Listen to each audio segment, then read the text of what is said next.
this is my title. This is my disclosure. I'm going to present some work that was funded by a drug company, Eszopiclone, which has since been bought by some other company that may have been acquired by a third, I'm not sure. And when I get to that work, I'll point it out again and its relevance at that time. So the plan here is I'm going to talk a little bit about the physiology of sleep. That's how Roz got involved, because there's a physiology of sleep that's different than that of wake. And then I'm going to give you some examples of how sleep contributes to memory evolution, as we say, memory processing after you learn stuff. What you learn is pretty crass compared to the form it ends up in. It's pretty specific and not integrated, no information extracted from it yet. A lot of that post-encoding processing turns out to occur while you're asleep, if you sleep. And I'll talk about examples of that. And then I'm going to talk about how sleep seems to be critical also for mental health. And then finally, I'm going to try to move us towards brainstorming with some questions and some other studies that have been done that point in at least one direction that people are talking about going in terms of techniques for improving memory. So the physiology and chemistry of the brain changes across the night. Most people think you go to bed, you fall asleep, your brain shuts off. Some number of hours later, your brain turns back on, and you come back awake. And nothing can be further from the truth. Your brain is probably as active when you're asleep as when you're awake. We've got this weird sleep cycle, right? Where when you first fall asleep, you spend the first half hour descending into deeper and deeper stages of sleep. You get to your deepest sleep about a half hour in. And then the sleep lightens up again. Then you get your first REM period, rapid eye movement sleep. We're the only company, the only field I know of that has a phenomenon, REM, that's named after a rock band.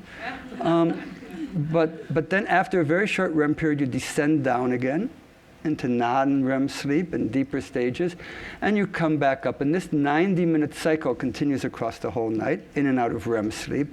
You can see most of that deep sleep, which we call slow wave sleep, I'll show you why in a second, comes in the first couple of cycles. And really the bulk of the REM sleep comes in about the last third of the night. So things are changing in and out of these different stages all night long. And how do we define these? Well, we look at the EEG, the electroencephalogram, and we see, for example, that deep sleep, these large slow waves. And in REM sleep, the EEG looks very flat, and that's not as in flatlining, but flat and highly desynchronized. So you don't see any of this synchronous activity that you even see in light non-REM. This isn't just standard wake. This is wake right before sleep onset, and there's an alpha pattern, about 8 to 12 hertz buried in here that you can't quite see at this resolution. So we look at the EEG, we look at the EOG, the electrooculogram, to monitor eye movements for the reasons that you see here. When you're in non-REM sleep, your eyes don't move much at all, but when you're in REM, named after rapid eye movements, you see these bursts of eye movements, where your eyes are just jiggling back and forth at about this speed quite quickly. And you don't see that at other times of the night. When you're first falling asleep, you've got these slow rolling eye movements, where the eyes literally go back and forth at about this speed. And it's one of the best indications that you're actually out. That is to say, you've lost contact with the reality of the outside world. And we look at muscle tone. And muscle tone is interesting because, as you might expect, as you go into deeper sleep, your muscles relax. But when you go into REM sleep, you become paralyzed. All of the voluntary skeletal muscles become inhibited enough that except for a few twitches, you can't move at all. How many have experienced sleep paralysis, waking up in the morning and discovering that you can't move? A decent number. Happens a lot if you're not getting enough sleep. That's a phenomenon where you're waking out of REM sleep and that particular physiology doesn't turn off. So you wake up, but you're still in a REM paralysis, and unfortunately, you're often still hallucinating wildly, as you would in REM sleep, but with your eyes open. And so you classically see strangers coming into your room. There's a theory out there that all of the reports of alien abductions are in fact just sleep paralysis, because it's a very consistent aspect of those reports that they can't move their bodies. They're paralyzed, and then these strange creatures come into the room. The only thing that's really different about that is they appear to go back into sleep from it. Whereas normally, from sleep paralysis, you come up into waking afterwards. Why do we need this paralysis? Well, we need the paralysis because otherwise you act out your dreams. And so if you're being chased by someone in your dream and you have what's known as REM sleep behavior disorder, you leap out of bed and you run into plate glass windows, staircases, furniture. If you fight back, your spouse ends up in the hospital. And this is different from sleepwalking. This is a particular disorder of REM sleep. So that paralysis, we understand the function of. The rest of this has been basically a bunch of phenomena looking for explanations. We really don't know why you have rapid eye movements in REM sleep. We certainly don't know why you have slow rolling eye movements at the start of the night. And we're just starting to understand why the brain actually has these distinct stages that vary the synchrony of firing of neurons in the cortex. So this is how we define it. Those are some basic features of it, but other things differ. If you look at things like your basic neuromodulators, serotonin, norepinephrine, acetylcholine, well, you can see that all three of those, that's serotonin, 5-hydroxytryptamine, all three of those are being released at high rates when you're normally walking around active. As you're quieting down before sleep, they all quiet down as well. When you get into that slow wave sleep, you find that you're predominantly being modulated now by norepinephrine and serotonin. And when you go into REM sleep, the whole thing flips over. And what's interesting about this is that you need acetylcholine for memory formation. If you're taking something like atropine or scopolamine, you can't form new memories. You can remember old ones, but you can't form new ones. And in the hippocampus, where new memories of declarative information are laid down, the levels of acetylcholine release are higher in REM sleep than they are during wake. So it looks like the brain has evolved these states that allow for the modulation of cortical activity according to these sort of neurochemical signatures, according to the patterns of phasic activation and synchronous firing that you saw on the same slide. And you even see it in terms of regional brain activation. So that when you go into REM sleep, the whole brain sort of quiets down. If you look at oxygen or glucose consumption, it drops 15 or 20%. But then when you come into REM sleep, you get a differentiated effect where some regions, if you know this stuff, the anterior cingulate, amygdala, medial orbital frontal cortex, but basically structures along the midline involved with emotional processing, they become activated again, sometimes to levels higher than in waking, while other structures, most notably dorsolateral prefrontal cortex, which is what we use when we're behaving well. It's involved in rational thinking, logical thought, decision-making, impulse inhibition. All of those mature things that your parents complain to you that you don't do yet, those are all controlled by dorsolateral prefrontal cortex, and that shuts down even more when you go into REM sleep. So sort of from a brain systems point of view, when you go into REM sleep, the affective emotional system seems to crank up, and the logical rational system seems to crank down, which sort of matches perhaps what we see in most of our dreams, which again come primarily, but not exclusively, from REM sleep. And we can even look at the communication between different parts of the brain. And if you look at the communication between the hippocampus and the neocortex, it looks like information is flowing out of the hippocampus during slow wave sleep and into the hippocampus during REM sleep, as if these two components of the memory system are doing a real nice artificial network type feedback, feed-forward alternation, presumably in the service of some kinds of memory processing. So I want to talk to you about some of the ways that sleep participates in this evolution of memories. And I use that term evolution instead of the older word consolidation, because consolidation really just means stabilization. That's what, in the old days, 1960s, 1970s, the thought was a memory gets encoded, and for the next couple of hours, it's labile to insult, electroconvulsive shock, will wipe out the memory. You inject protein synthesis inhibitors into the brain, you wipe out the memory.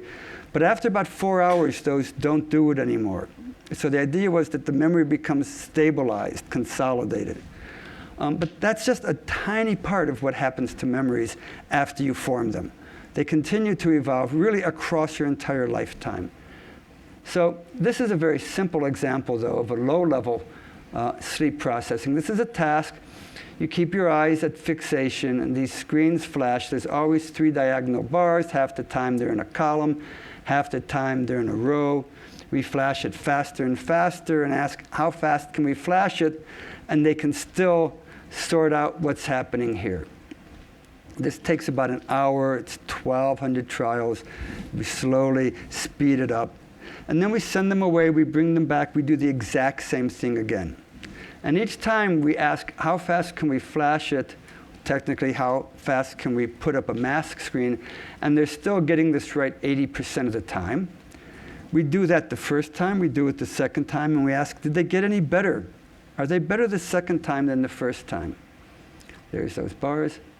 Well, if we train them and retest them 3, 6, 9, 12 hours later, the answer is no. They show no sign that they learned anything at all the first time we trained them. But this is if we retest them the same day as when we trained them. If we let them sleep in between, we see a totally different pattern.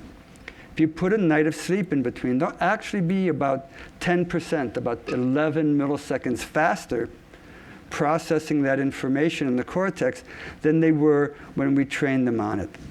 And we can look at how that varies with the amount of slow wave sleep they get during the night. This is just a % of their sleep time, that's slow wave sleep. You get a nice solid correlation there, goes through the origin. No slow wave sleep. This is actually slow wave sleep in the first quarter of the night. No slow wave sleep there, no improvement. We can also look at the amount of REM sleep late in the night. And we see the same sort of correlation, that you need REM sleep late in the night if you want to see improvement. And if you actually take the product of those two numbers, as if you had a two-step biochemical reaction and you wanted to look at throughput rate, you get this curve here. And what it says is that 80% of the variation between subjects in how much they improve overnight is predicted on the basis of this product of sleep parameters. So if you want to know how much better you're going to get on this task, it doesn't matter where you went to prep school, how much your mother makes as a lawyer, what you got on your SATs. It just matters how you slept the night after you trained. And that can be scary because though I have it, in my next slide I don't. If you plot this, if you let subjects vary the amount of sleep they have, with less than 6 hours, they show no improvement. So if you don't get enough sleep, you lose the entire benefit of having trained on this task the day before. So this is a perceptual task. This is a motor task. Type 4, 1, 3, 2, 4, an ugly back and forth sequence, over and over as quickly and accurately as you can. We train subjects, we give them 12 30-second trials separated by 30 seconds of rest. We can train them in the morning or in the evening, it doesn't matter. They get up to about 22 completed sequences in 30 seconds, send them away for 12 hours and bring them back. Oop, too many. So here's those groups at the end of training. There's the evening group, there's the morning group. 12 hours later, this is where they are. Okay, so if you get a night of sleep between training and testing, you're about 20% faster on this task. And in fact, your error rate has gone down as well. We can bring them back 12 hours later again across wake here, and they stay where they were. These guys now pop up because they finally got their chance to sleep. In this case, well, it's correlating with stage 2, that light non-REM sleep. Again, best correlations late in the night. And so these different stages of sleep seem to serve different functions for memory processing.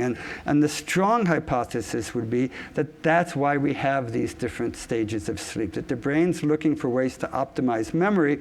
And as you might expect, the neurophysiological and neurochemical state that might optimize visual discrimination versus a finger tapping sequence versus word pairs versus a complex logic task. These might be different conditions, and it might be that over evolutionary times, these different types of sleep have evolved to allow for different types of sleep-dependent processing. So those are very simple forms of memory processing where you just get better at what you learned. But you can do other things while you're asleep. You can, how did I get, oh, that's because I made this slide too fast. Let's see if I can get the first, oh. A comes before B, right? Isn't that? Okay. So in some cases when you're asleep, sleep is taking the information you encoded during the day. It doesn't show it, that's supposed to be faded more. And it keeps some of it and it forgets others. So the sleep will select what you remember and what you forget. Excuse me. It can take new information and find what it goes with in your older memory stores and integrate it in, so that now this is perceived as part of these other sets.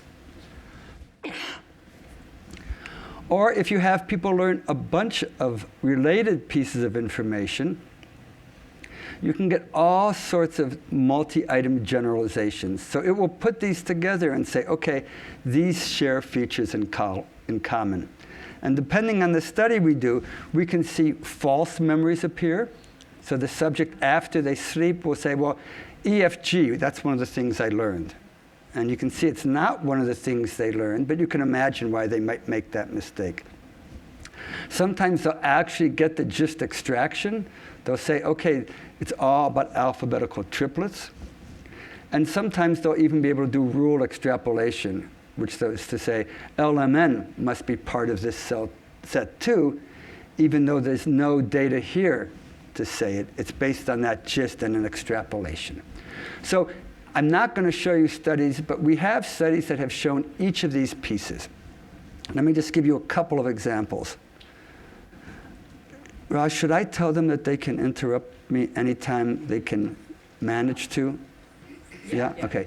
So I get up ahead of steam and just go. If you have questions and you want me to stop and answer things, wave your hands, scream, throw things at me if I'm completely resistant to everything else.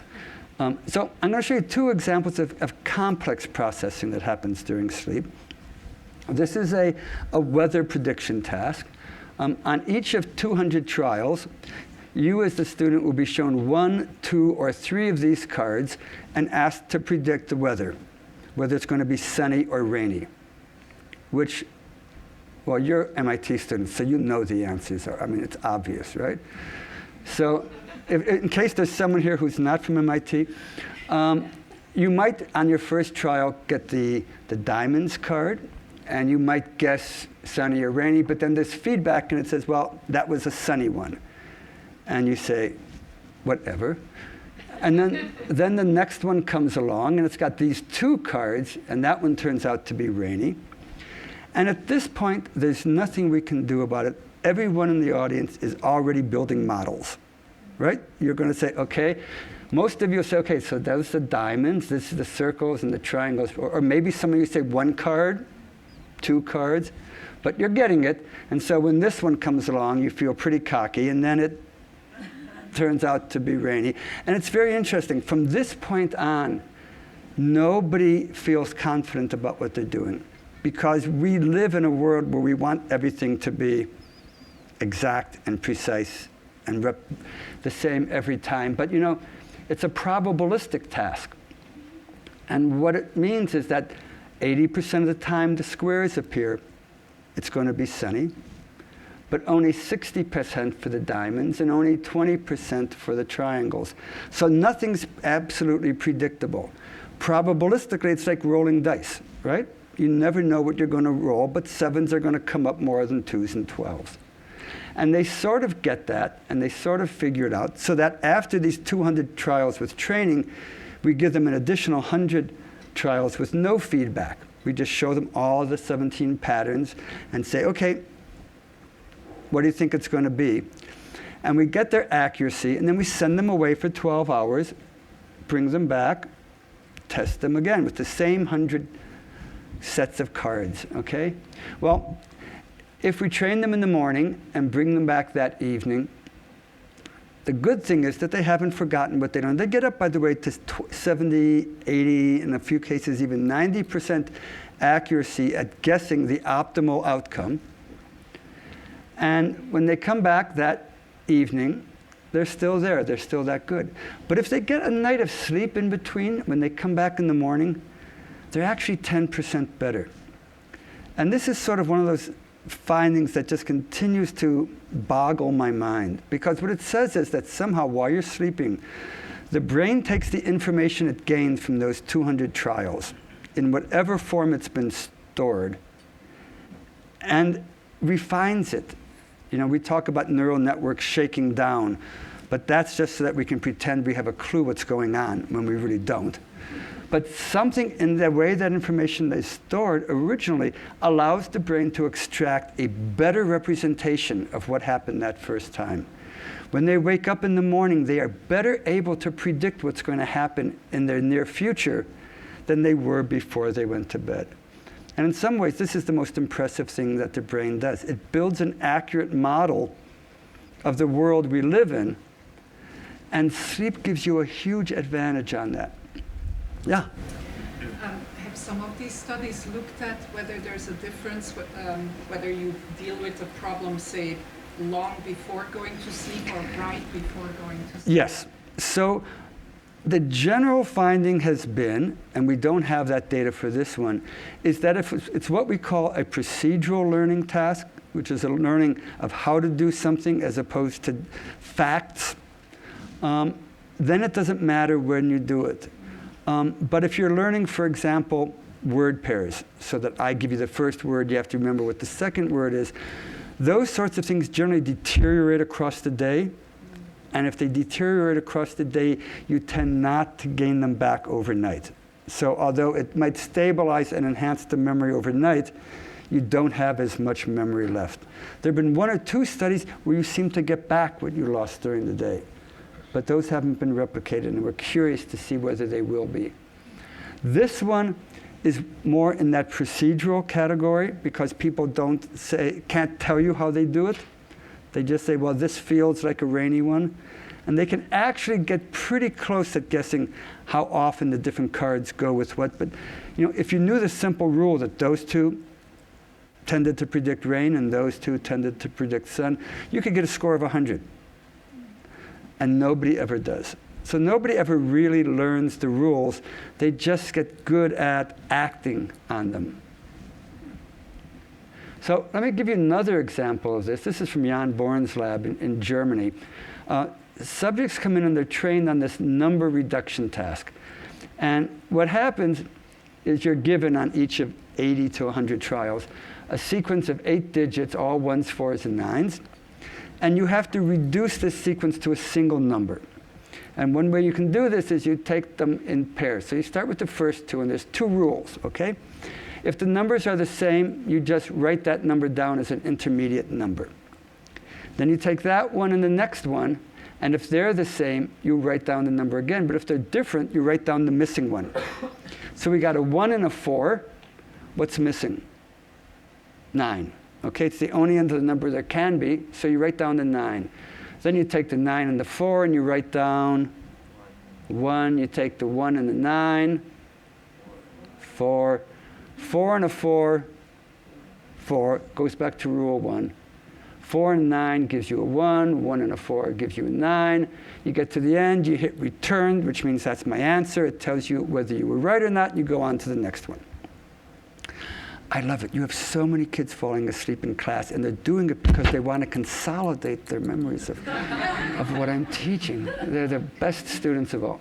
So what we don't tell the subjects is that these sequences have been set up in a very clever way so that in every case, these last 3 answers, come on, one at a time, these last 3 answers are a mirror image of the 3 before it. Okay, this is a 419, this is a 914, which means that this one way back here is the same as the answer. So when you get this far, you can just press return and get out of there 4 times faster. Okay? Now during training, Only about 10% of the subjects figure this out. They take them out back and shoot them. The rest of them, they send away for 12 hours, either across the day, again, if they trained in the morning, or across the night, if they trained in the evening. And when they come back, they give them actually 200 more to see if they can figure out the shortcut. And what do they find? Well, if they train in the morning and test in the evening, about a quarter of them will figure out this shortcut during those trials in the evening. If they train them in the morning, train them in the evening, but keep them up all night, in essence giving them an all-nighter, well, they've got a night, but it doesn't give them any benefit at all. But if they train in the evening and sleep before they're retested the next morning, they're more than twice as likely to discover that insight. And this is really, I mean, stop and think about it. They have not even been told that there's a shortcut to look for. Okay? So when you sleep, your brain takes the information that has come in during the day and it says, is there anything I can do with you? Is there anything here that I missed? Are there patterns that I didn't get the first time? Or maybe you knew that there was something to look. So in the last one, you might be going to bed knowing that there's patterns in the weather prediction task. But even when you don't know there's something to find, your brain will go looking for it. You might see a lot of this reflected in your dreams, and a lot of the dreams that are profoundly, forgive me because I study them, stupid, might be your brain looking for something that's not there. You know those dreams where you go to bed with like the least attractive person that you interact with at work or in your classes, and you wake up in that morning with sort of that yuck feeling? I mean, this is not some deep Freudian signal of attraction. This is your brain saying, is there anything there that I missed? And the answer is no. Your brain says fine and goes away. DARPA and the dreaming brain are very similar. DARPA is very happy if they have a 2 or 3% success rate. If they fund 1,000 people for $1 million to figure out some hard problem, and one of them figures it out, and the rest, it's all a waste of money, that's good enough. That's $1 billion for an advance for them, and they're happy. And it might be that the brain is happy that way too. It can take some time and try things out and fail. And when you fail in your dreams, you don't have to feel bad about it. That's great. Yeah? I've heard anecdotes of scientists, and I forget who it was, but who would force themselves to sort of think about a problem during their sleep or in their dreams, in the hope that then they would see some very out-of-the-box solution to the problem. So can you do that? Can you force your brain to work? Can I do it? Of course I can. So we can come back to that in the second hour. But at least 3 Nobel Prizes, Kukele's discovery of the structure of the benzene ring, Otto Loewi's discovery of chemical transmission at the synapse, and Lomonosov's discovery of the periodic chart, all 3 of them ascribe it to dreams and have reported the dreams from which they came. Thomas Edison, I saw this down in California in his lab. He had a chair he sat in, an armchair. He would sit in this chair, put a tin plate on the floor, rest his arm on the armrest, and hold the spoon like this. And he would think about an invention he was working on that he was having trouble with. And when he fell asleep, the muscle would relax, the spoon would fall, hit the pan, wake him back up. And as often as not, he said he'd have the solution to the problem. So those are all anecdotal, but everybody sleeps on problems. Everybody goes to bed with some question that they wake up in the morning and they say, okay, I know the answer, without actually even being able to say why. You had a question. Yes. Can this model be generalized across the brain? Meaning, we talk about knowledge and insight, but something like habit, which happens in a different part of the brain, does the same model apply? We haven't. I don't think anyone's looked at it with habit. It works with classical conditioning. So if you have students sitting in chairs and they're looking at a computer screen and there's a room in the screen and the green light comes on, they get an electric shock. That sort of information can be processed during sleep. In a few minutes, I'll start talking about psychiatric conditions, and that stuff seems to be processed during sleep as well. So the glib statement that I think is true is that maybe every place we've looked for it, we've found it.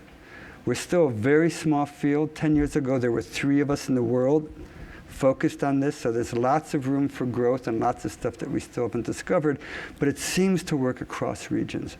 Yeah? So does it depend on if you have one particular task that you have concentrated on, or maybe you advance your insight across the field? I have no clue. I know the question. I was wondering if you have data on that, if you put anyone on continuous test for 12 hours in a row, and then see if they did improve in everything. We have not done that. We actually did one experiment with cramming. We had students trying to learn 200 Hanzi characters, Chinese pictographs, who had never seen any before. These Harvard undergraduates are scary. I mean, like at retest, they get 196 out of 200, where we show them the pictograph and they type in the English word. And a night of sleep deprivation didn't seem to be any worse than a night with sleep. We might have had some ceiling effects there. But the question you might be getting at is what gets processed and what doesn't. And we don't know that in a good way yet, but there have been a couple of studies out in the literature now, and I actually just got a grant to spend the next 5 years trying to answer your question. There have been a couple of studies that say if you tell someone after they complete a task, after they complete it importantly, okay, after you sleep, we're going to retest you on it, you see improvement over that sleep. Whereas if we tell them, not we, the researchers tell them, okay, now we're going to see if that had any effect on your sleep, but you're done with that. Then when they test them anyhow the next morning, they're not better. So there's some evidence that if you have expectation of future use, it gets processed more than if you don't. But there's a lot more work that needs to be done on that. And how the brain decides that is not yet clear. Okay, so what can I tell you about sleep and mental health? Every major psychiatric illness, all the Axis 1 disorders, a large portion of the Axis 2 disorders, have as one of their characteristics sleep disruption. It's like there for almost everything. And there's been, since time immemorial, this sort of sloppy assumption that the causal arrow goes from disorder to sleep. So she's depressed, of course she's not sleeping well. Well, she's manic, of course she's not sleeping well. Well, he's got this condition, of course he's not sleeping well. But there's actually a lot of data out there that says at the very least it goes in both directions. If you look at people who have sleep apnea, this is a breathing disorder. Basically, as the muscles relax as you're falling asleep, the muscles in your neck collapse, and when you intake air, which produces a vacuum, it causes the airway to collapse. And you sort of have the inverse of what happens when you let air out of a balloon and you pull it, so it's opening and closing. That's what gives it that sound. And similarly, when you snore, that's what's happening. It's that airway is getting sucked shut, then the pressure returns, and so it opens, and then it shuts again, and on and on. The way you treat it, well, we'll get to the treatment in a minute. So it's just a disorder. It's an anatomical structural problem. And if you look cross-sectionally at people who have minimal sleep apnea, that's how many times their breathing gets impaired per hour, minimal, mild, or moderate, what you see is that their adjusted odds ratio for being depressed go up about 2.5-fold. We're not even talking about severe. I mean, people with severe apnea are waking up 100 times an hour. Every time they fall asleep within 10 or 15 seconds, 30 seconds, the airways collapse again. And now not to snore, but to actually prevent breathing. And so that wakes them up. And then, of course, the airways open again. But 2.5 times more likely to be depressed. It's not that depression causes that anatomical structural change, right? The arrow has to go that the apnea is causing the depression. And in fact, in another study, if you take those people who have the higher depression ratings, this is a depression score down here, where 50 is the clinical cutoff for clinically depressed. The people who are clinically depressed have the higher apnea, hypopnea indexes. And if you take these people and treat them for the apnea, they drop below the level of clinical depression. And what's nice is the way you treat apnea is you don't give them some med that might secondarily affect the depression. You just put a little mask on them and you blow a little air into their mouths or into their noses to keep the pressure up enough.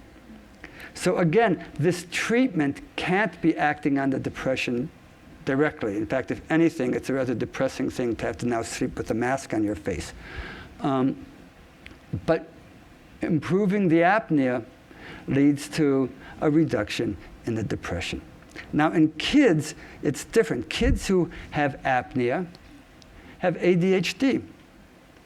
And if you take these kids and either give them no treatment or put them on Ritalin, methylphenidate, or do an adenotonsillectomy, because in kids it's not fat so much in the neck as it's enlarged adenoids and tonsils. So this is where you treat the apnea, you treat the ADHD, or you do nothing, and then of course control kids have no treatment. It's a noisy slide, but what you see is that with methylphenidate you get a reduction in the ADHD symptoms. But if you do the surgery, you get a significantly larger reduction. So think about this. If you have a kid who's comorbid for ADHD and apnea, you get a greater reduction in their ADHD symptoms by treating the apnea than by treating the ADHD, which suggests again that that sleep disruption is having a profound contribution to the ADHD. Plus, sleep deprivation will take bipolar patients who are well medicated and kick them over into the manic phase. And PTSD might very well turn out to be a sleep disorder primarily. It might literally be a breakdown in those methods I was showing of trying to understand what happened, that we saw happens better when you're asleep than when you're awake. A breakdown in those mechanisms during sleep might be what keeps patients who have had a bad trauma or a trauma history from processing that information in a way that they now understand how they can go forward, what it means about the future. And you can even see it in schizophrenia. I'm going to give you an example here of what happens. Remember that finger tapping task, 41324? Well, here's a group of control subjects matched socioeconomically in age to our schizophrenia population. Here you see them learning the task. They come back 24 hours later, and you see that almost immediate boost in performance. Okay? If you look at the schizophrenia patients, they learn it just fine. They start out slower. They're 5 lower at the start. But this scale is the same rate, so that they're showing as much improvement over the same time course. But when you bring them back the next day, there's nada. There's no hint of any sleep-dependent improvement in this performance.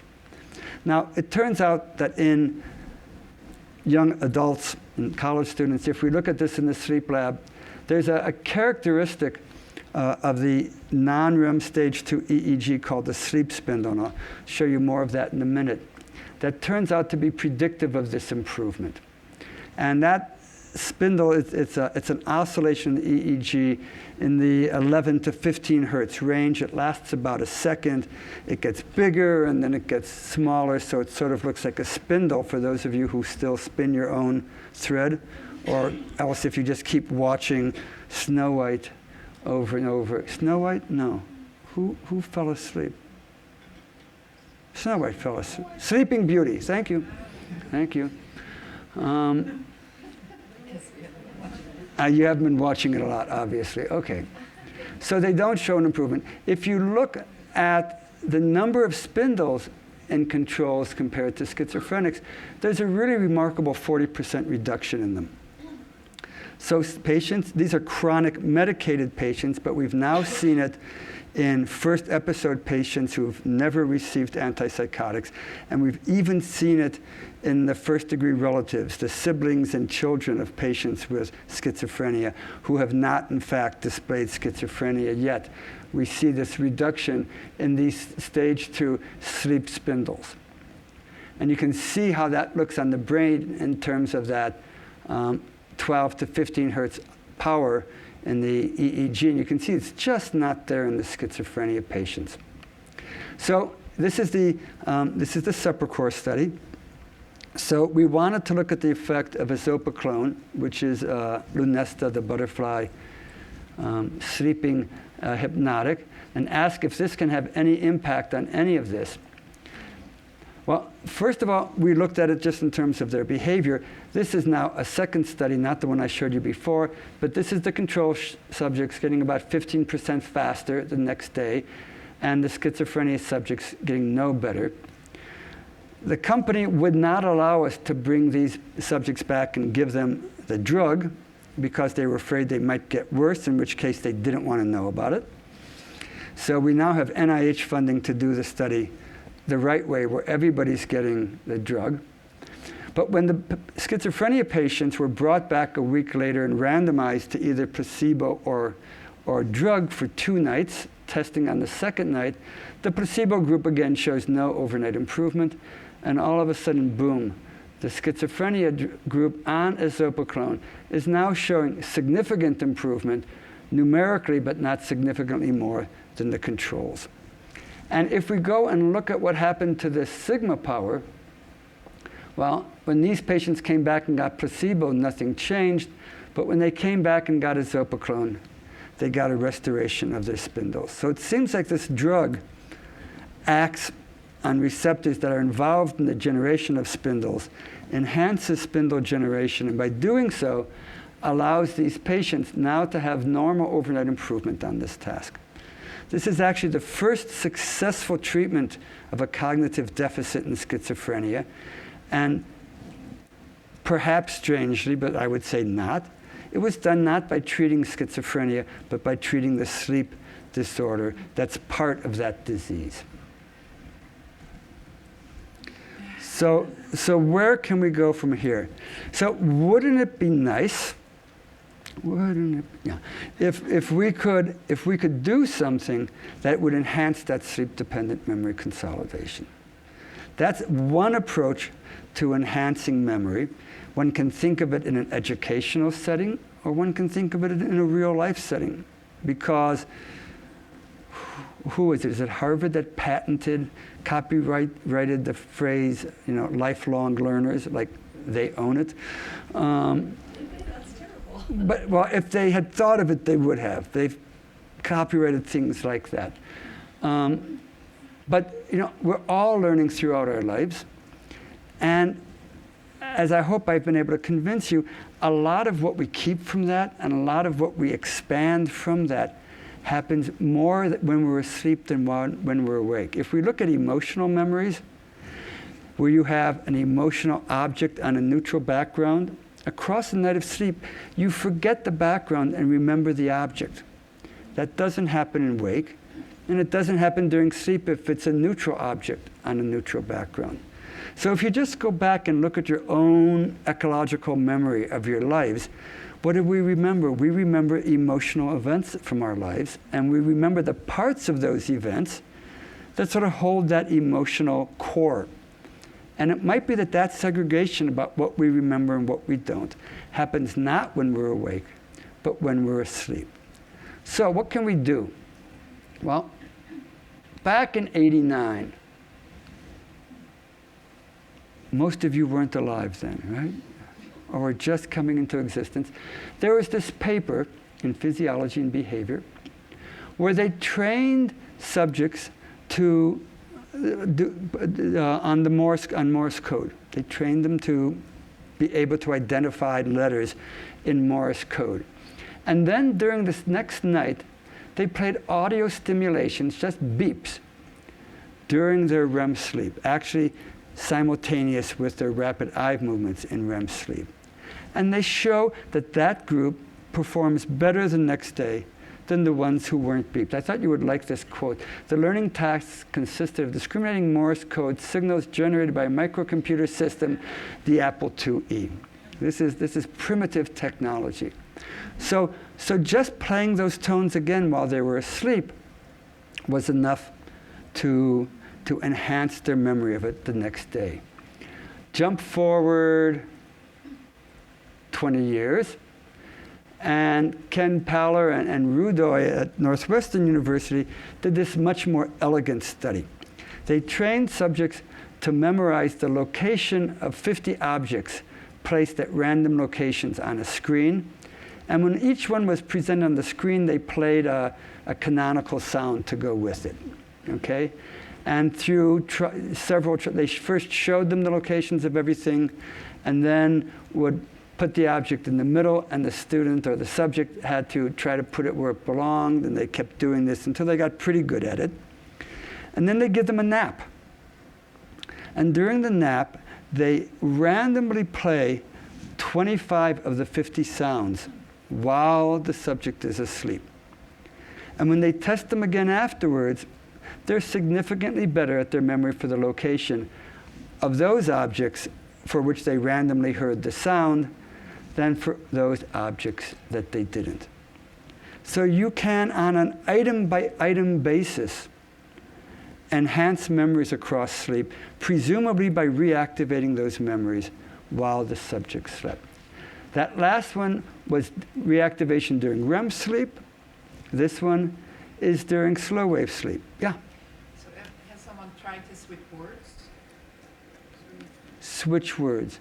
With words, sort of reminding you to think about... There has been one...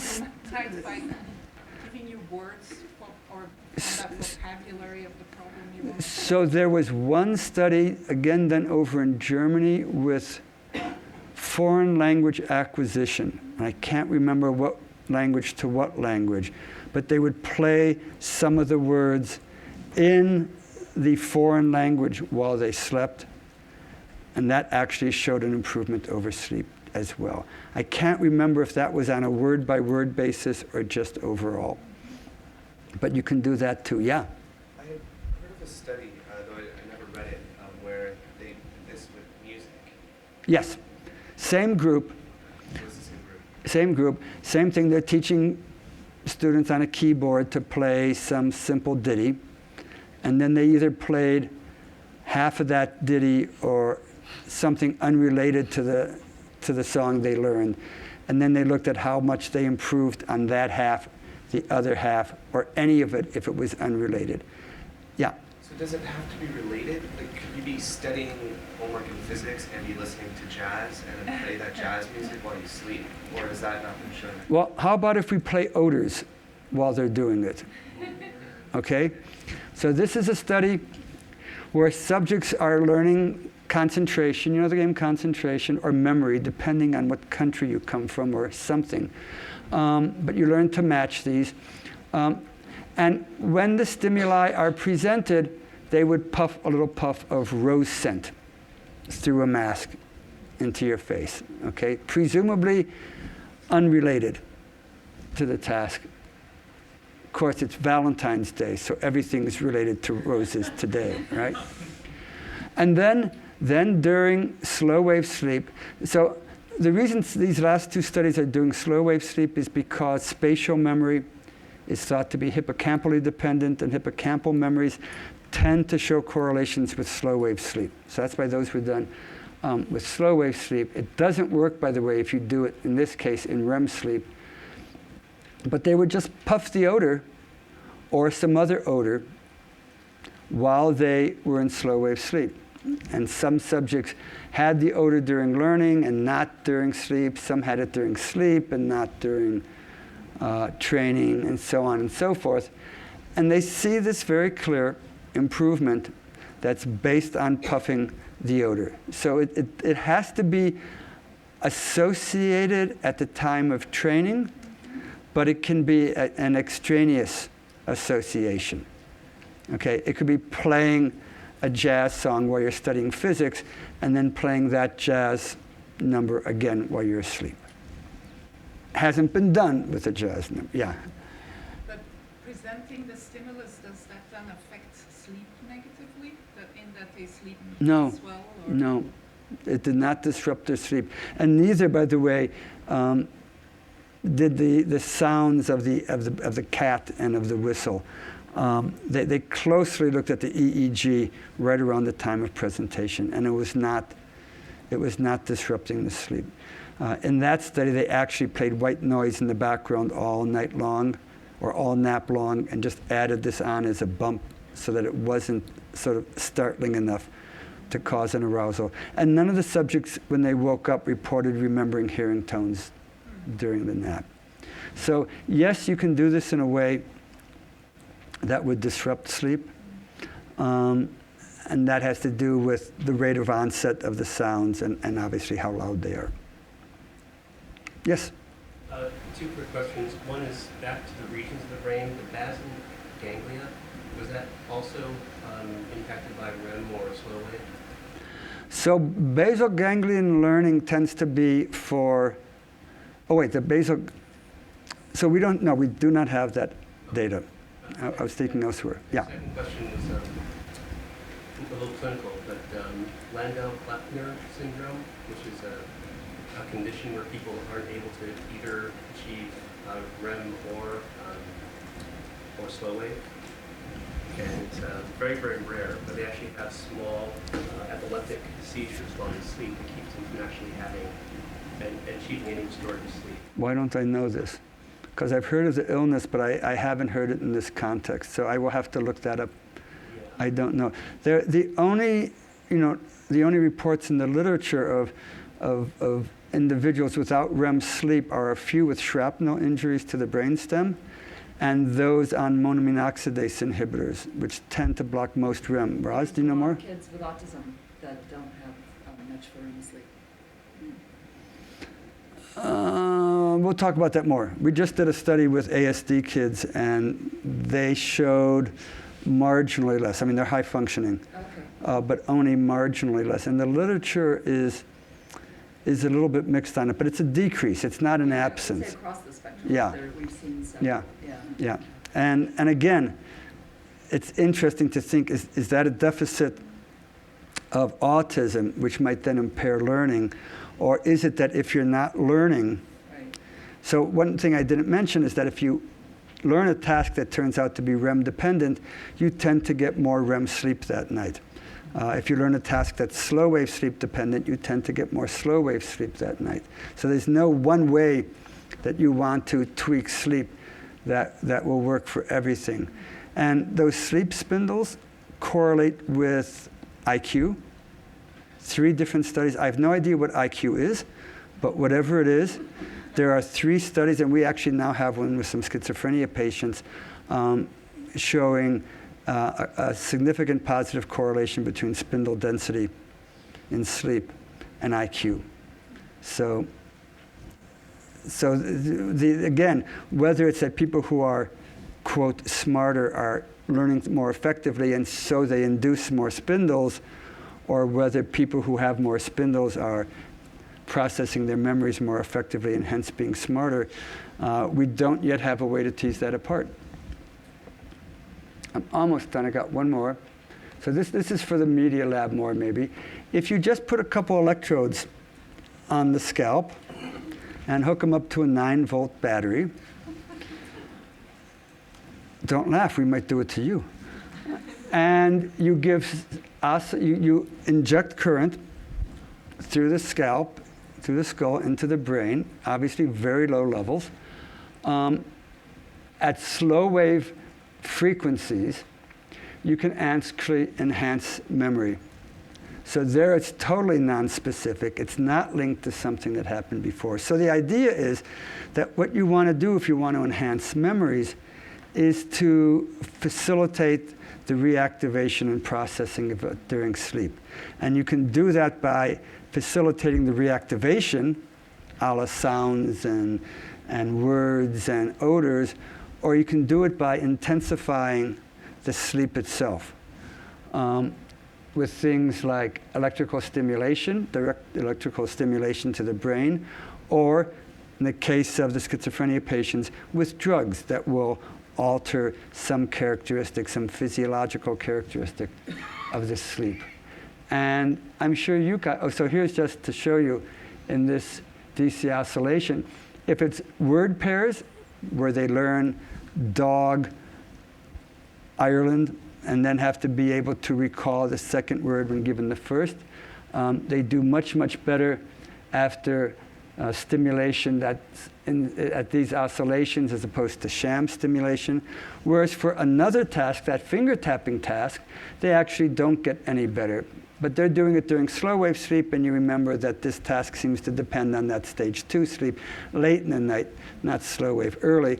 Maybe it won't work on the procedural task, or maybe they just didn't do it at the right frequency at the right time.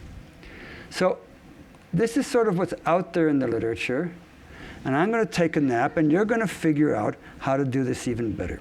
Thanks.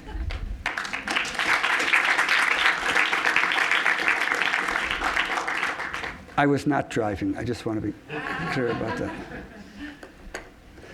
So we can take questions, then we'll take a break. Yeah, I'll take another 10, 15 minutes of questions, I guess, and then a break, and then just the class will hang out. Okay. Yeah. Might there be canonical patterns in terms of sleep stage distributions? And if that's true, might there be separate patterns for different kinds of tasks? And if so, can we actually control how much REM sleep we get in a night if the next day we anticipate a certain task? That was supposed to be one question. Did you see how he uses that and run-on sentences? So let's see. Is there a canonical pattern? There is that general pattern that you saw at the beginning. That's the canonical one. That's not usually what it looks like. People are bumping up and down between stages and moving more, and they're waking up and going back in. But that's the general pattern.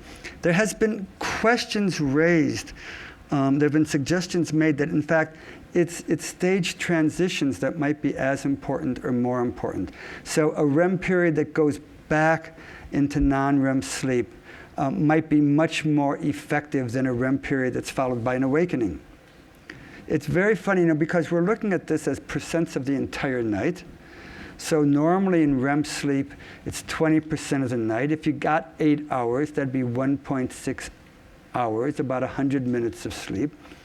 And I tried to figure out, well, how long would it take to significantly alter a memory?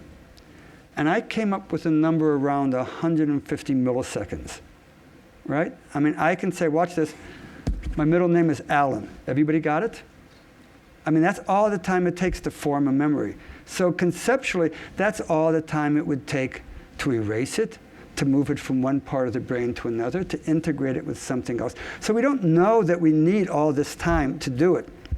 And one of the strangest findings is, you remember that I said on that visual discrimination task that if you get less than 6 hours of sleep, you show no improvement? Well, that's across a night. If we do this in an afternoon nap, an hour nap, if it has REM sleep in it, is enough to give you as much improvement as you get over a whole night. So there's something in the way we conceptualize this that is profoundly wrong. But we keep doing it because we don't have a better model at the moment. So it might be that paying particular attention to those transitions would be important. Can we regulate the amount of REM sleep you get in a night? Not yet. We can knock you out of slow wave sleep. We can eliminate basically your slow wave sleep by playing loud tones at just the right loudness when you go into slow wave sleep, and it'll lighten it up to stage 2. But we can't increase slow wave sleep except by that kind of brain stimulation. And I don't think we have any way for increasing REM sleep, and drugs aren't particularly good at it either. Yeah? I had a question about differences in performance from organically recognized patterns that we might develop after we sleep, while we sleep, versus suggested patterns, like if we have or explain the pattern, will we perform, can we see a difference between patterns that we identify well-being sleep versus patterns that were instructed of. Yes, I think you're saying, is there information added basically during sleep? And that's a hard one to get at. So take that insight study. The question is, was the insight already in the brain unidentified, and all that's happening in sleep is you're moving it closer to conscious awareness? The weather prediction tasks, you could argue, well, they already basically have it, they're just getting better at it. Is there truly novel stuff that happens? It's hard to know. Maybe we just haven't phrased the question correctly and haven't designed the right experiment. But, dreaming might be part of the answer. I mean, dreaming seems to be the brain's, seems to at least reflect brain activity that involves looking at completely novel ways of putting information together. Aaron Walmsley in my group has one paper out where we show that people who report dreaming about a task during a nap show much, much more improvement afterwards than people who don't report dreaming about it. But when you look at the dream content, it's like useless. So it's sort of like, the task is learning to navigate through a maze. And so if you can improve the memory that you've obviously formed of the layout of the maze, that will improve your performance. But someone dreams about there being people at the checkpoints in the maze, and there are no checkpoints, and there are no people in the maze. And somebody else dreams about bat caves, right? Well, thanks for sharing, but this isn't going to help you. This isn't going to help you perform the task. But what it suggests is that the brain, perhaps down in the hippocampus, which you will remember from slide 4, has no outflow during REM sleep, that the hippocampus might be replaying those spatial maps and improving your performance subsequently, while other parts of your brain are basically saying, who gives a shit? Okay, I mean, what is the possible use of this? Is this like my pole position game where there are people at checkpoints? Is there something I can use here to help me there or there to help me here? This is kind of like being in a cave. Is there something I learned when I was exploring that cave that could help me in this game? Or maybe is there something I learned in this game that will help me if I'm in caves in the future? That's where you sort of get this sense that the brain is certainly exploring at an associative network things that are totally outside the box. So far outside the box that usually we don't have a clue what the box even is in terms of dream content. But that's clearly what's going on in the brain and being reflected in the dream content. Roz, and then you. I was fascinated by what you were saying earlier before class about the high variance sleepers, people who slept a few hours, a lot of hours, and how that affected their performance at school. Yes. And I wonder if you just have practical advice based on all the studies you've seen for people who might be inclined to really short the sleep some nights and make up for it Right. later. There's a term there's a phrase I coined that no one else seems to want to pick up called sleep bulimia, which is this binge purge cycle where you purge during the week and you binge on the weekends. And people who do that feel very smugly that they're doing fine because, they come back to school Monday morning and, they're perfectly, in great shape, and they sort of feel like that's an okay way to sleep. You saw from the visual discrimination task that at least that one, I didn't show you the slide, but if we sleep deprive them for one night and then give them recovery sleep, they still show no benefit. So in that case, this purge binge just doesn't work. Your brain seems to have evolved knowing the length of the day, and it figures you're going to sleep within that time period. And that's about how much time you have to do some of this consolidation. So we did a study, whenever I say we, I mean a student of mine. What can I tell you? We did a study, an undergraduate on her honors thesis, recorded with wrist actigraphy. It just monitors movement, gives you a good idea of sleep cycles. Summer school students taking organic chemistry and recorded it for the entire summer, and then looked at how their sleep compared to their performance on exams. And we were asking the question, were the ones who got more sleep getting better scores, near and dear to our heart. And we found out that no, there was no correlation between how much sleep subjects got 2 to 7 nights before the exam. We didn't count the night right before because that's a cramming confound, and you might see correlations there just because students who are doing more poorly, or at least are more scared, sleep less. So we looked 2 to 7 nights before, and we didn't find any correlation between average sleep time and scores, but we found a really strong correlation between the standard deviation of sleep time on those 6 nights. So students whose sleep was going up and down from one night to another in total amount, for every hour standard deviation in sleep, they dropped about 15 percentile rank in the class. And that goes right up to 3 hours, dropping 50 percentile. And so it might be, your brain is very good at planning out a night of sleep. I showed you that pattern, most of the slow wave early in the night, most of the REM in the last third. Well, if you usually get 8 hours of sleep, and tonight you only get 5, your brain doesn't figure that out until it's too late. And so you don't get all that REM sleep on that night. And maybe you do that 2 nights in a row, and then the third night your brain says, okay, I'm only going to get 8 hours of sleep. I'm going to grab a lot of slow wave sleep early, and then get all that REM in before 5 hours, and it's Saturday night, and you sleep for 10 hours, and your brain sort of literally doesn't know what to do with those last 5 hours of sleep. And so it might feel great and the dreams become more expansive, but it might be that those sorts of variability keeps the brain from being able to optimize that sleep distribution. And then before you there, yes? I was very curious about the comment you made earlier around how we conceptualize sleep.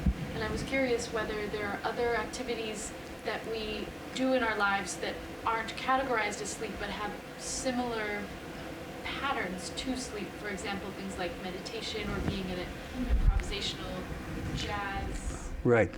So that question comes up so much that I am frustrated. We have actually twice tried to do studies on the meditation, and in both cases for organizational reasons we couldn't pull them off. So we don't know the answer to the question on meditation, but it's an interesting one. And the EEG, there's no other time in your day, and there's no condition other than coma, where the EEG resembles, where you would mistake the EEG for a sleep EEG, let's say that. Doesn't mean that things can't be happening. We do know that if you look at brain activity either with fMRI or with EEG, during a period of 10 minutes of quiet rest after they finish training, there are signals we can pick up during that 10 minutes of quiet rest that predict how much improvement they're going to show overnight. So it might be that there's a kind of tagging that goes on after we learn stuff that identifies which memories are to be processed and how they're to be processed. And if it requires quiet time, downtime, it becomes scary to me because we now live in a culture where no one wants to have, you can't walk from here to building 1 without putting something on your ears or getting out your phone and looking. You just can't be left alone with yourself. And that might turn out to be really problematic, but we don't know that yet. So those are studies that should be done. In the back. You mentioned this 6-hour kind of threshold, and is that an average number across subjects?